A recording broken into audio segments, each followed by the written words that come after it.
کچھ دن پہلے ہماری قومی اسمبلی کے ایک سابق رکن جناب حامد الحق حقانی صاحب جو ہیں وہ نماز جمعہ کے بعد اپنے ہی مدرسے کی مسجد میں ایک دہشت گردی کے واقعے کا نشانہ بنے۔ حامد الحق حقانی صاحب جب MNA تھے تو کئی دفعہ ہمارے پروگرام میں انہوں نے شرکت کی۔ ایک ان کا کلپ جو ہے وہ ان کی یاد کے طور پہ میں آپ کو سنانا چاہتا ہوں۔ پنجاب ہمارا بڑا بھائی ہے، وہاں سے ہمیں اناج ملتا ہے، گندم ملتی ہے، ہم پورے پاکستان اور وفاق کو بچانے کی سوچ رکھتے ہیں۔ ہماری جمعیت علماء اسلام مولانا سمیع الحق گروپ آبی ذخائر کے حق میں ہے، ڈیمز بننے چاہیے، لیکن افہام و تفہیم پیدا کرنا انتہائی ضروری ہے۔ اچھا، میرے پاس جناب ایک لمبی فہرست ہے، بہت سے پاکستان کے پرومیننٹ علماء کرام جو ہیں وہ دہشت گردی کے مختلف واقعات میں شہید ہو چکے ہیں، اور یہ پچھلے 3-4 حکومتیں جو ہیں وہ حکومتوں کے ادوار میں یہ دہشت گردی کے واقعات چلتے چلے جا رہے ہیں، لیکن اب اس میں ہمیں کچھ مزید شدت نظر آ رہی ہے۔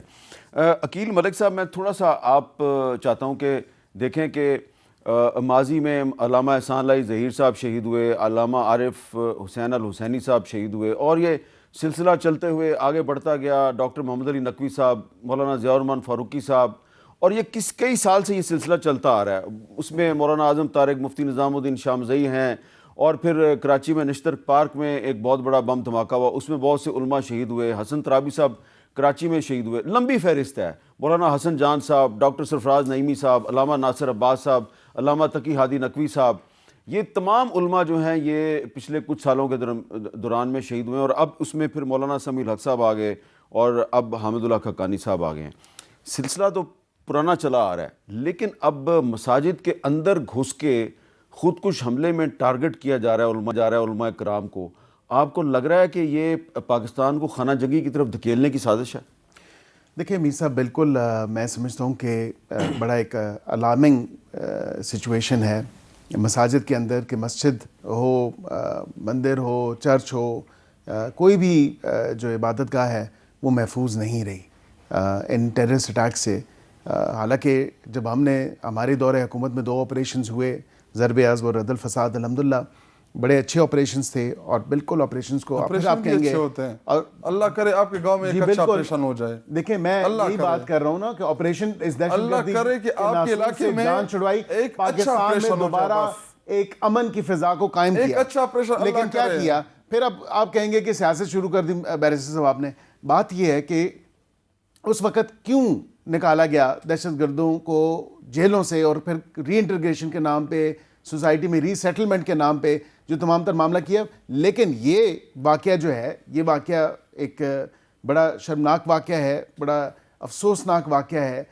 اس واقعے کے اوپر تو جو ذمہ داری ہے وہ ویریس فیکشنز کی طرف سے آ رہی ہے۔ یہ ڈائریکٹلی TTP میرے علم کے مطابق جو ہے وہ ان کی کلیریفیکیشن آ گئی تھی کہ یہ ان کا واقعہ نہیں ہے، یا انہوں نے ذمہ داری اس کی قبول نہیں کی۔ یہ داعش کے حوالے سے یا دیگر جو فیکشنز گروپس ہیں ان کے حوالے سے ہیں۔ یہ گروپس تو ایگزسٹ کر رہے ہیں۔ ہم یہی کہہ رہے ہیں کہ افغانستان سے بالکل ہم بات کرنا چاہتے ہیں، ہم بات کر بھی رہے ہیں، انگیج کریں گے بھی، لیکن وہ اپنی سرزمین کسی بھی دہشت گردی حملے کے لیے استعمال نہ ہونے دے، یا اس کی پلاننگ کے لیے استعمال نہ ہونے دے۔ پتہ ہے کہ افغان طالبان کا بھی مقابلہ داعش کے ساتھ ہی ہے۔ جی بالکل، وہی میں دونوں طرف سے بات کر رہا ہوں نا، ان دونوں سرکمسٹانسز میں۔ اب یہاں پہ پرابلم کیا آتی ہے؟ یہاں پہ پرابلم آتی ہے کہ جو صوبائی قانون نافذ کرنے والے ادارے ہیں وہ کیوں فیل ہو رہے ہیں بار بار۔ آپ یقین جانیں کہ آرٹیکل 245 لگا کے وہاں پہ جو افواج پاکستان نے جو ایک الحمدللہ امن قائم کیا ہوا ہے پورے صوبہ KP میں، مجھے کوئی آڑ نہیں ہے، مجھے کوئی شرم نہیں ہے اس میں کہنے میں کہ الحمدللہ ان کی جو ابھی تک امن کی فضا جو قائم ہوئی ہے تھوڑی بہت، جو ویریس پاکٹ، کیونکہ ان کو بھی بڑا جانوں کے نذرانے انہوں نے پیش کیے ہوئے ہیں، ان کو بھی ایک بڑا ایک تھریٹ ہے اس حوالے سے، مختلف گروپس کی جو گھیرے میں ہیں افواج پاکستان کو بھی اس صوبے میں۔ صوبے کی حکومت بالکل 110% ناکام رہی ہے اپنے امن کو قائم کرنے میں، ایک سیکیورٹی کو قائم کرنے میں۔ لیکن آخری بات میں یہ ضرور کروں گا آپ کے اس پلیٹ فارم سے، یہ پہلی ذمہ داری صوبائی حکومت کی تھی، یہ افواج پاکستان، یہ فیڈریشن کی ذمہ داری نہیں ہے، لیکن اب الحمدللہ تھوڑا بہت جو امن قائم ہے، میں کہوں گا کہ یہ کام کریں، یہ اپنے صوبے کے حالات درستی کی طرف، بہتری کی طرف لے کے جائیں۔ جی شاہد خٹک صاحب، پہلی بات یہ کہ دہشت گردی سرحد پار سے ہو رہی ہے، سرحد کو کنٹرول کرنا وہ صوبائی حکومتوں کی ذمہ داری ہے، نمبر فرسٹ. نمبر سیکنڈ، دیکھیں یہ جو اتنا بڑا آپ پولیس کے اوپر یا وہاں پہ جو ہمارے خیبر پختونخوا یا مطلب کسی بھی صوبے کی جو لا انفورسمنٹ ایجنسیز ہیں یا پولیس ہے یا سی ٹی ڈی ہے، ان کی اتنی کیپیسٹی نہیں ہوتی. میر صاحب پولیس جو ہے وہ دہشت گردی کے کنٹرول کے لیے نہیں بنائی گئی، اور روٹین کے کرائم کو دیکھتی ہے. کئی مرڈر ہو گیا، کئی چوری ہو گئی. دہشت گردی جو ہے یہ روٹین کی کرائم سے بڑی الگ ہے، کیونکہ یہ سرحد پار لوگ آتے ہیں، یہ بڑے ویل ایکوپڈ ہوتے ہیں، یہ ویل ٹرینڈ ہوتے ہیں، ان کی ٹریننگ ہوتی ہے. اس کے بعد یہ آ کے ادھر اٹیک کرتے ہیں اور یہ کہتے ہیں کہ جی بڑے آسانی سے وفاقی حکومت جی صوبے کے اوپر ڈال دو. یہ صوبے کا ایشو نہیں ہے.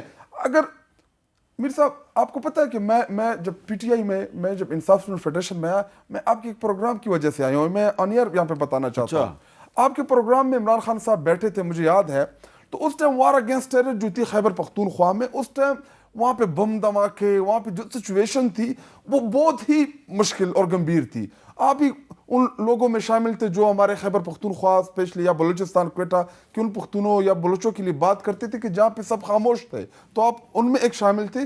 تو عمران خان صاحب ادھر ہی چیئر کے اوپر بیٹھا تھا اور یہی رو رہا تھا کہ جب ہم نے اپنی پالیسی ایک ٹیلی فون کال کے اوپر بدلی 9/11 کے بعد، 9/11 کے بعد جب ہم پرائی جنگوں میں گئے، ہم نے وہاں پہ انٹرفیئر کیا، تو اس کا پورا امپیکٹ کہاں پہ آتا؟ خیبر پختونخوا کے اوپر آتے، کیونکہ ہم بارڈر لائن کے اوپر ہے. اگر انڈیا کے ساتھ ہمارے حالات خراب ہوتے ہیں تو پنجاب بارڈر لائن کے اوپر ہے، پنجاب کے اوپر اس کے اٹیکس پہلے آئیں گے. تو اسی طرح افغانستان کے ساتھ ہماری پنجاب میں بھی بہت دہشت گردی ہوتی رہی ہے. نہیں، میں یہی کہہ رہا ہوں کہ اگر ان کو یہ لگ رہا ہے کہ آج خیبر پختونخوا میں یہ دہشت گردی ہوگی یا اٹیکس ہوں گے تو پنجاب سندھ بلوچستان اس سے محفوظ ہوں گے، بالکل نہیں ہوں گے. پہلے بھی جب شروعات ہوئی تھی، جب یہ دہشت گردی کی لہر خیبر پختونخوا میں اس کی آغاز ہوا تھا، تب بھی خیبر پختونخوا میں سٹارٹ، پھر پنجاب مناوا اس میں اب اس مسئلے کا حل یہ نہیں ہے کہ تمام صوبائی حکومتیں مل کر وفاق کے ساتھ مل کر اس دہشت گردی کی نئی لہر کا مقابلہ کریں؟ بالکل. دیکھیں امن کے حوالے سے میرا چونکہ ہم میر صاحب ہمارا صوبہ جو ہے ہم وکٹمز ہیں، ہم وہاں پہ افیکٹیز ہیں وہاں کے. ہم نے 70-80 ہزار لوگوں کے جنازے اٹھائے ہیں، پولیس کے، سیکورٹی فورسز کے، عام شہریوں کے، علماء کرام کے، ہمارے حجرے میں پولیٹیکل لوگوں کے اوپر. تو ہم اس جنگ میں ہمارے لوگ جو ہیں اس جنگ کے بالکل حصہ بننے کے لیے تیار نہیں ہیں. شہید تو ہمارے لوگ ہو رہے ہیں، بے گھر تو ہمارے لوگ ہو رہے ہیں. نہیں تو فوجی جوان بھی تو شہید ہو رہے ہیں. تو یہی ہم کہہ رہے ہیں. میں تو یہ نہیں کہہ رہا کہ فوجی نہیں ہو رہے، پولیس والی بھی ہو رہے ہیں، سب ہو رہے ہیں. اور کون سی جنگ میں کہ جس جنگ میں ہمارا کوئی قصور ہی نہیں ہے. نہیں، اب تو افغانستان میں امریکہ نہیں ہے، تو اب یہ جنگ کے ذمہ دار کون ہے؟ ابھی اس جنگ کے ذمہ دار دیکھیں، جب اس سے پہلے سیکورٹی کانفرنس ہوئی پشاور میں کور کمانڈر ہاؤس میں، تو اس میں علی امین ہمارے سارے وہاں پہ نمائندے گئے. وہاں پہ ہم نے ان کو کہا کہ ہمیں پہلے افغانستان کی حکومت کو انگیج کرنا چاہیے، ہمیں ان سے بات چیت کرنی چاہیے. حامد الحق حقانی صاحب اسی ڈیلیگیشن کا حصہ تھا، ڈیلیگیشن کا حصہ تھا، جس نے پہلے بھی افغان طالبان سے مذاکرات اور ابھی جا رہے تھے اور دوبارہ بھی جا رہے تھے. تو ان کو شہید کر دیا گیا. بالکل ان کو شہید کر دیا. تو ظاہری بات ہے یہ ان لوگوں نے ان کو شہید کیا جو چاہتے ہیں کہ امن قائم نہ ہو. آپ اس سے اتفاق کریں گے؟ دیکھیے ٹو سرٹن ایکسٹینٹ یہ اس بات سے تو میں اتفاق کروں گا کہ بالکل وہاں پہ آرم فورسز نے، وہاں پہ قانون نافذ کرنے والے اداروں نے اور وہاں کے لوکل ریزیڈنٹس نے، فرسٹ اینڈ فورموسٹ جو وہاں کے لوکل رہائشی ہیں، شہری ہیں، انہوں نے سفر کیا. یہ بالکل بات درست ہے. لیکن یہ بھی کہنا کہ اڈے انہوں نے ذکر کیا کہ اڈے کس نے دیے، تو یہ پھر پوچھ لیں اس اڈوں والی حکومت میں آپ کے لیڈر آف دی اپوزیشن سر فہرست تھے، وزیر تھے. یہ بھی بتائیں نا کہ وہ کس دور میں ہوا تھا. پرویز مشرف کے دور. جی. اور اس کے بعد پرویز مشرف کا کون بیٹھا تھا جی، یہ بھی بتا دیں. آج قوم کو یہ بھی پتہ چلنا چاہیے کہ ان کا پولنگ ایجنٹ کون بیٹھا تھا. کون تھا؟ عمران خان تھا.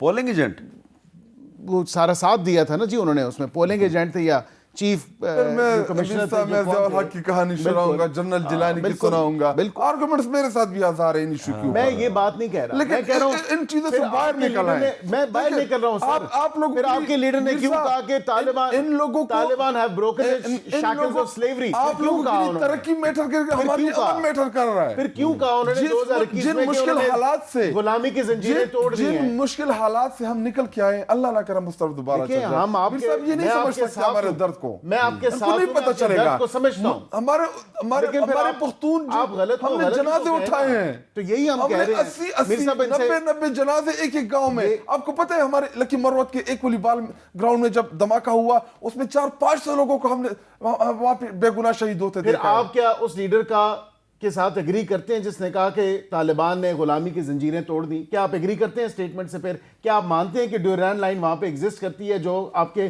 آئین میں بھی ہے؟ تو پھر آپ مجھے بتائیں نا ڈیورینڈ لائن ایگزسٹ کرتی ہے یعنی وہاں پہ تو لوگ ڈیورینڈ لائن کو نہیں مانتے جو آپ کے انٹرنیشنلی تو اس کا مطلب یہ ہے کہ جو امریکہ نے وہاں پہ اٹیک کیا تھا اس کا مطلب یہ کہ آپ امریکہ کے ساتھ تھے؟ نہیں ہم تو دہشت گردی کے خلاف ہیں. ابھی حکومت طالبان کی آ گئی ہے تو اچھا وہاں پہ طالبان اس ٹائم حکومت میں ہے تو کیا کہتا ہے عمران خان کہ جی ہم آپ کے ساتھ لڑیں گے، ہم آ رہے ہیں آپ کے پیچھے؟ چلیں وہاں پہ انہوں نے آزادی لی ہے، انہوں نے تو لڑیں. پاکستان کی ایمبیسی جو ہے کابل میں کام کر رہی ہے اور افغانستان کی ایمبیسی اسلام آباد میں کام کر رہی ہے. دونوں حکومتوں کے درمیان سفارتی تعلقات تو قائم